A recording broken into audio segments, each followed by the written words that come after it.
Whoa. Yes, Judge. It was because they had. Whoa. Yes, the vehicle was damaged, and he wanted to make sure the driver was okay. So he announced himself and went into the residence because the door was wide open. Wow.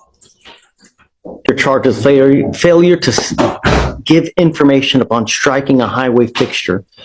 You're facing up to 6 months in jail and or a $2,000 fine. We are going to do probable cause. You have the right to remain silent. Anything you say can or will be used against you. The officer observed the defendant's motor vehicle with heavy front end damage, but did not locate any driver or occupants inside the vehicle. During an inventory, the officer located the defendant's photo ID and Texas utility bill that came back to the defendant's name and address, approximately 1.4 miles from the accident. The officer went to the defendant's residence, noticed the garage door open and garage interior to the residence wide open. The officer made contact at the residence, wanted to make sure the motor vehicle was not stolen and wanted to make sure the owner of the vehicle was okay. The officer went inside the residence after knocking and announcing his presence several times under the community caretaking doctrine, and the officer made contact with the defendant asleep in the living room.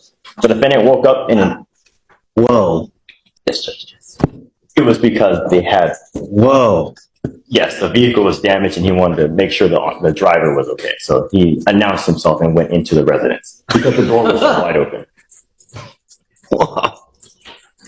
And then it was after that he saw the defendant asleep in the living room, and the defendant woke up and immediately said it's a car accident, that he did not cause any injuries or any trouble, and that he was driving his motor vehicle 2 to 3 hours prior, and that he was on his way to drop it off at a mechanic when his vehicle was hit. The defendant called the insurance company, and the defendant walked home because no one arrived on scene, and the defendant was going to pick up his motor vehicle in the morning.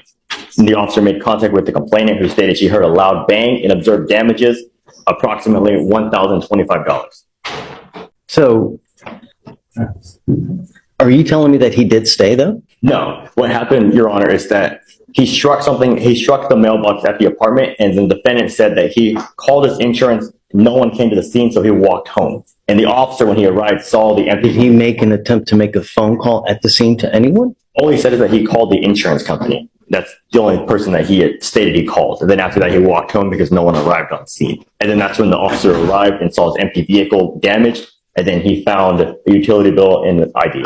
I have so many questions. Let's do this. I'm going to appoint you a lawyer, or you have a lawyer, right? Let's do this. I'm going to hold off on finding probable cause at the moment. Let me wait for your lawyer to get here. We'll revisit PC here momentarily. Just go ahead and take a seat for me if you don't mind in the jury box. Now, let's wait for your lawyer to get here, and then we'll go forward.